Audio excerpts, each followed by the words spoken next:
I'm choking on my coffee. Huh. Yeah. Oh, excuse me. Okay, so here we are. I'm so glad to be able to be here today. I had a rough night last night. Was having some terrible dreams, some conflicts on the outside that I'm trying to help with, difficulties, and not being able to make the artificial intelligence work like I want it to work. But I got it all ready for today. It's a challenge to me. You know, this is the 18th in a row that we've done this on Thursday morning. And by God's grace, we'll continue to do it every morning until we're done completing the training of the 12, going through chapter by chapter. We're starting here in this section today. And I'm very much looking forward to it, but it's hard hitting. And I want you to understand that it's my belief that many leaders in the church set this aside because they don't want the conflict, the pushback that they might get from some people saying, well, you know, you can't say that today because it's a different world. No, yes, it's a different world. But no, the message is still the same. If Jesus was telling the truth, then the truth exists today. Now, the passages that we're going to look at in Matthew, Mark, and Luke today all follow Jesus' prediction of his death. And he's basically saying, guess what? You're going to die too. So let's get going on this. And we'll understand this, what I call the cross-bearing gateway.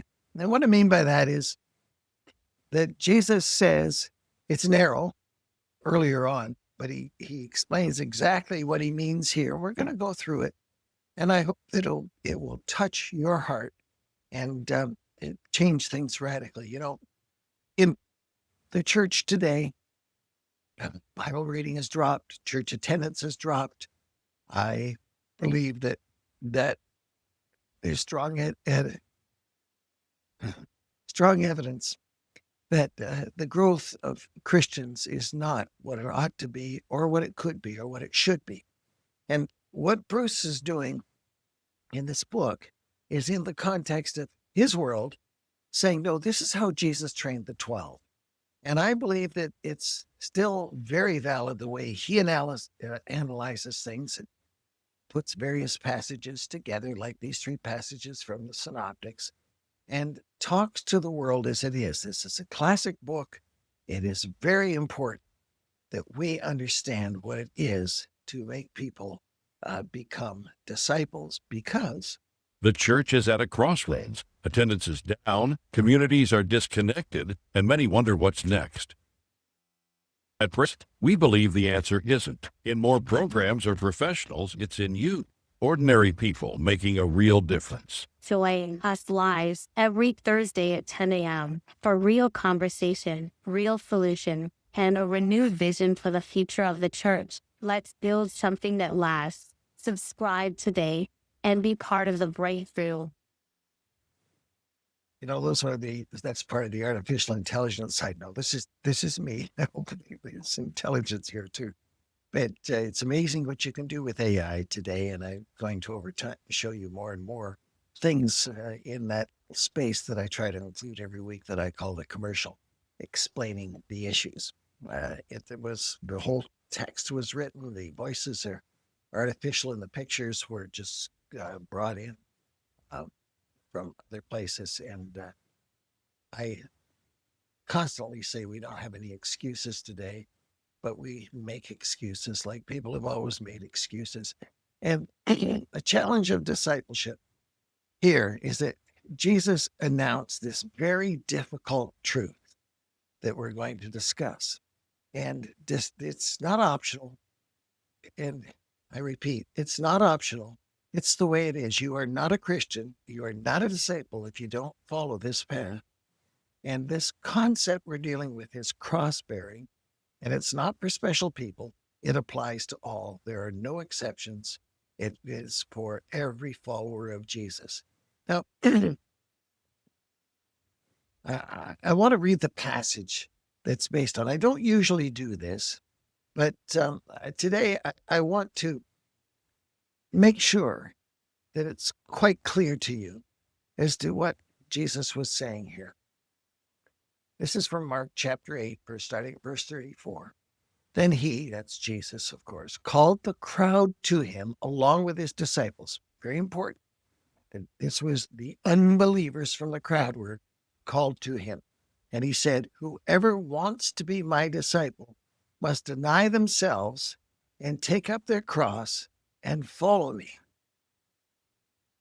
For whoever wants to save their life will lose it, but whoever loses their life for me, for the gospel, will save it.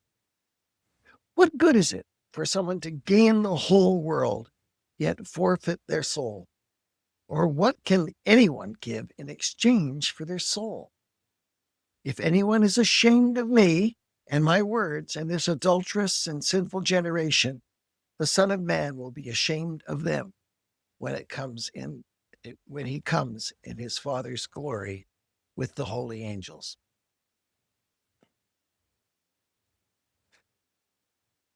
I recall in one church that I was pastoring on an interim basis, there was a lady who came to the church, her and her husband, for a little while, and she donated a massive amount of resources to the church library. But I'm not sure if it was this passage, but we hit upon this piece of the message that if you're not willing to put it out in public that you're a Christian, then you're not worthy of him. She didn't like that because she had made it her pattern in her workplace that she was not going to let anybody know that she was a Christian. And sadly, and I am not the judge, I don't know, she didn't get through this particular gateway that we're talking about. And I think that many people today are like that. Another story of a young man who had his bachelor party with the other people, thought he was taking the high road because they all believed that they shouldn't be drinking alcohol. And they kept feeding him drinks. It was in a campsite outside. And when the guys weren't looking, he would dump his drink on the ground. And some people, his brother said, wasn't that good for him? He didn't get drunk like the other guys. So, okay, that's true here. He wasn't taking a stand. He was hiding what he believed to be a stand. Now, thankfully, that man has grown significantly since that time, over a decade ago now. So what are we dealing with when we're talking about bearing the cross? Jesus says this in the concept that he says he's going to die.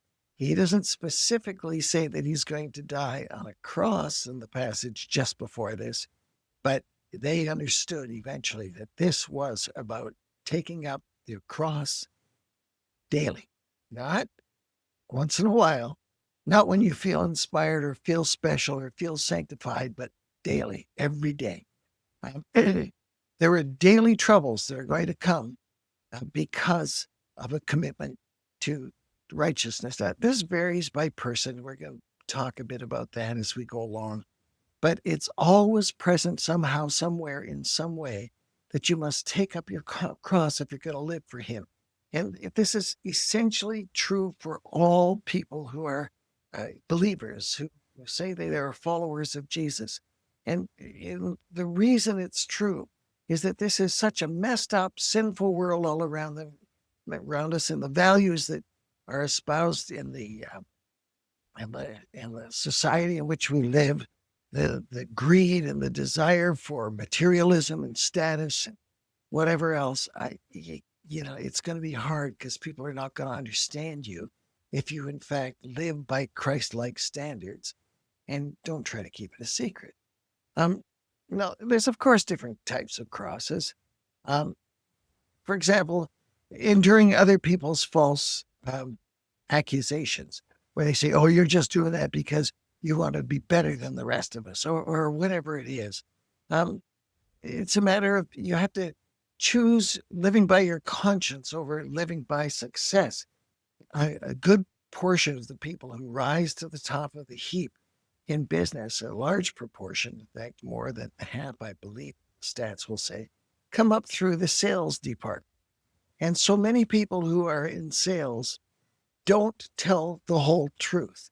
Now, it's not saying they lie, but they don't show the downside of people. And to me, uh, it's as good as a lie if you're hiding something from someone that would help them in making a good decision on whether the product you have is for them or not.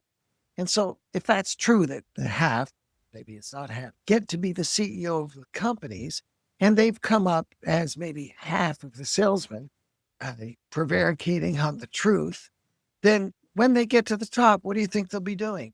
They'll be leading in a way that hides the truth. Maybe, for example, the toxicity of their product or something that they know that it's not as good as they declare it to be, which we find out that from time to time happens with products.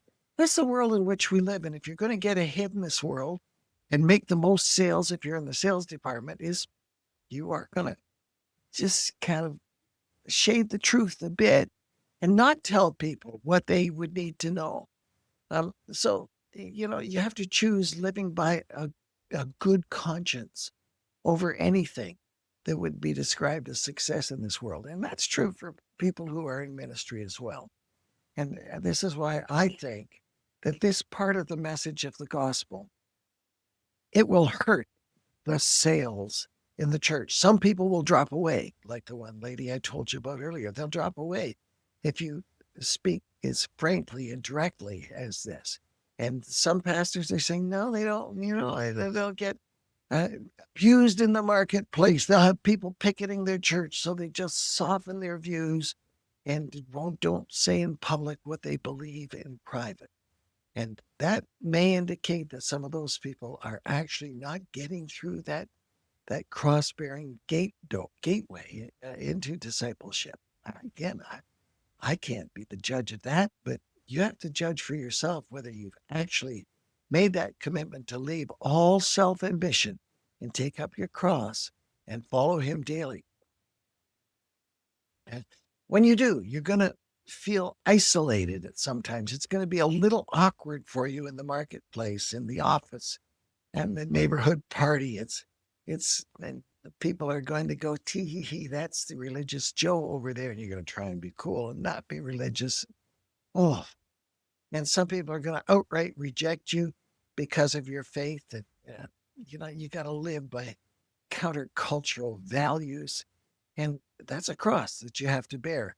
And for some, in some places down through the centuries, it has, it's proven that there's great sacrifice, physical sacrifice, um, uh, being jailed inappropriately, and so on, even dying. I was thinking after I get rid of I shouldn't be able to say that, get through the training of the 12 rebuild that I'm doing, maybe I ought to take on Fox's Book of Martyrs. Again, it's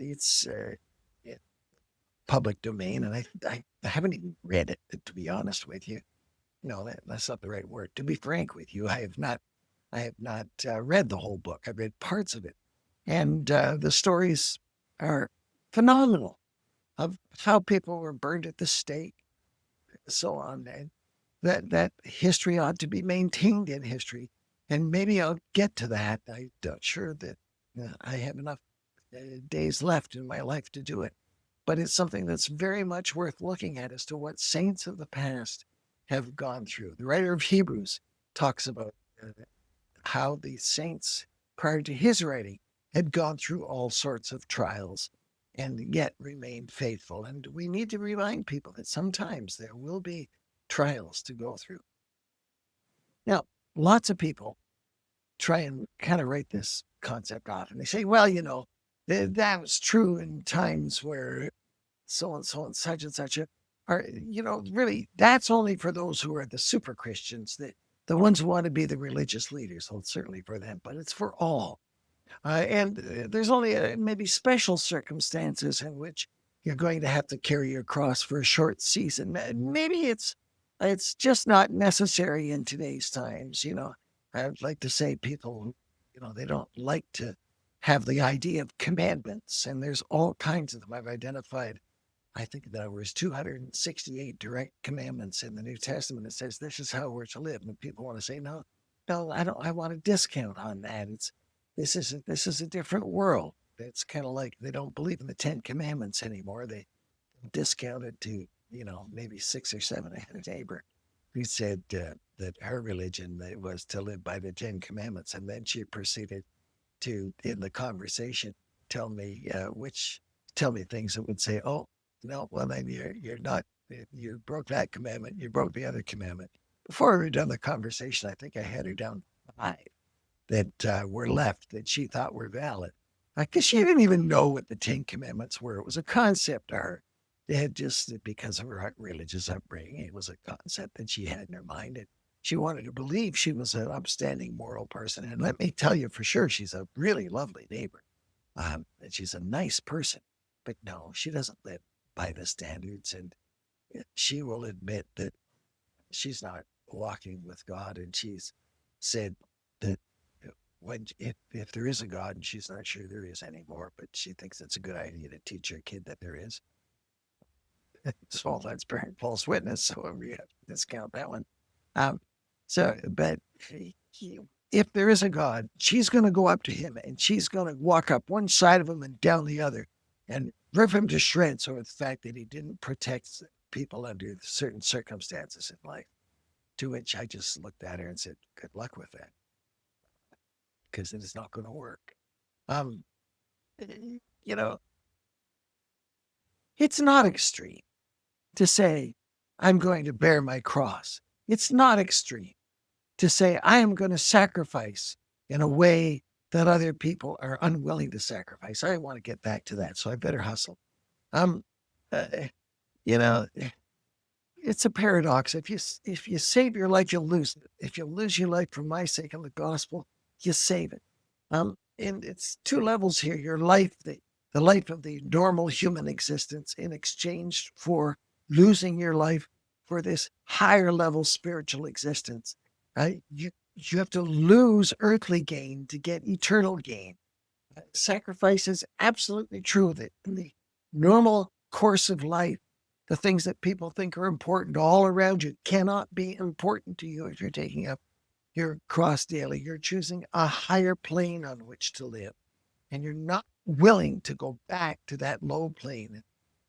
You want treasures that will last for eternity, not those that will last for a moment or 3. Another reason Jesus says you got to take up your cross daily is that it ain't worth it. It's the value of your soul.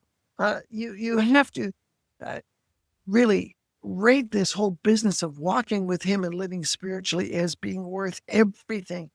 Your soul, that inner being of who you are and who you will be going on into eternity, is irreplaceable. So you can't give anything in exchange for that. It can't be for sale if you're following Jesus. And then we've got another issue here in the world's priorities. They're all messed up. Um,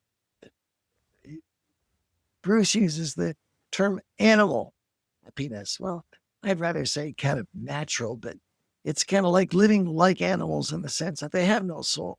And therefore they live by the values of what works. They eat or be eaten, kind of a world around them. And people who choose physical comfort over righteousness.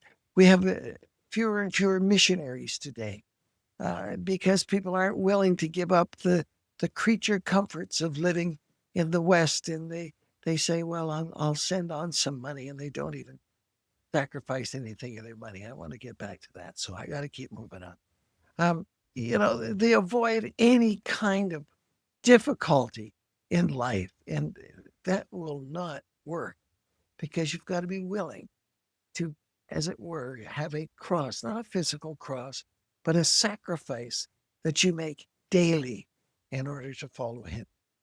And the ultimate reason here is that, it'll be worth it.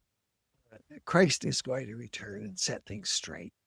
And his power will demonstrate that he rewards those who have been been faithful to him and even give them crowns. And the book of Revelation talks about us taking the crowns that he gives us and just casting them down at his feet because we don't deserve it, but he does, and we'll give him the glory. And this present suffering is just it's temporary compared to the eternal weight of glory.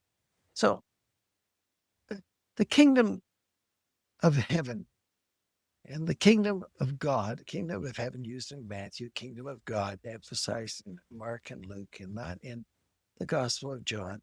The kingdom of God is what matters. The church is not the full expression of the kingdom of God, but it is the beginning and it is the pointing to of the ultimate kingdom of God. And the word kingdom, it just simply means there's a king who reigns, and it's King Jesus.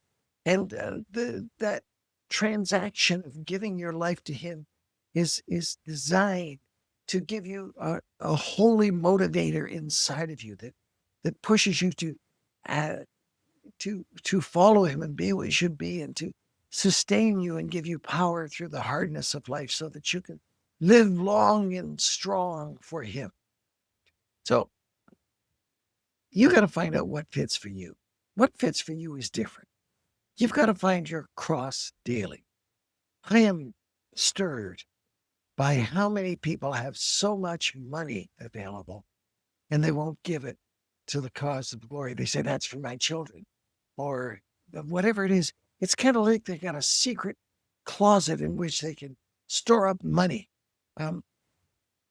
Wendy and I made a decision a long time ago, actually, at the time we got married, that we didn't want to save any money. That we wanted to live as reasonable as possible, but we kind of wanted to die when we run out of money, and the money when we die. And don't know how to make those two things work together, but so far it's looking pretty good. But one of the things that I think that people should sacrifice is part of what we have personally done. The house in this property in which we're living, we paid $370,000 for it. We invested maybe $50,000 in renovating and fixing it up. I did all the labor myself over a period of years. It's 18 years now. And the house is worth nearly $1 billion more than it was when we bought it. And what we've decided to do is take that equity as it grows and reinvest it in the ministry and in the kingdom. And much more than 10% of it has gone to Christian endeavors. So above the more than tithing that we do on a weekly basis, because that's exactly what the passage in 1 Corinthians 16 says, we have given from over $150,000 to the Lord's work. Some of it, frankly, is billing that was not paid by Christians, and I refuse to sue them. Although I have dead to rights, I would never do that. And if they didn't want to pay, then, they broke their relationship, and that's the way it is. One situation is $10,000, and the person even forgot because it was a written and oral agreement. But that man, who's still a good friend, he doesn't even know that he failed on his obligations in regard to that. But that doesn't matter. It's only money. Money is a very, very poor exchange for your soul. So we've actually done a lot that's different. Now, trust me, I get 3 square meals a day.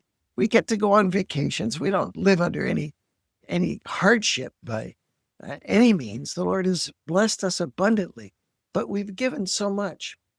And yet I know that with many people I know who have so much more than we've ever had, they are absolutely not going to do it. I don't know what they're going to do. They got retirement funds, coming out their ears, and they could take a bit of that and cash it out now, or even lend it to a Christian ministry through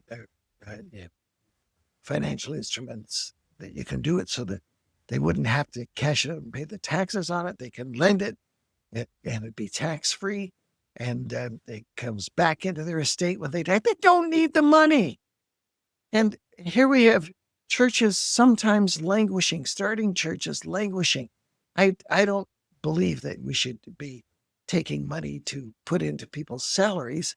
I think that we should put the emphasis on money that goes into reaching people logically and consistently and fact-based. In other words, if you invest $1 here, that you at least have the sense of the probability that the dollar will come back in, because if we're on a plateau and it's in decline, and we are, the money that funds the future enterprise of the kingdom has to come from the people in the harvest field. So I don't want to just take all of the money and throw it back into, failing ministries or people who won't actually get up in the morning and do the work that they're supposed to do and take up their cross daily. And part of taking up your cross daily is putting in the effort that you don't feel like putting in. You know the story about Jesus in the Garden of Gethsemane, where he basically said, I don't want to do this. And then he came to the conclusion after a long time praying that he wanted the will of his Father to be done. I don't understand how the will of Jesus, the Son of God, could be separated from the will of the Father, but Jesus understood that it was. And people have to be willing to get up and do the hard thing and motivate themselves. The evidence is that the greatest motivation that you will have for getting things done will be in the morning. So get up and get it done. And it might not feel good at the time, but embrace that feeling of awkwardness, that feeling of being forced to do something that you don't feel like doing, not because somebody else is forcing it, but because you're carrying your cross.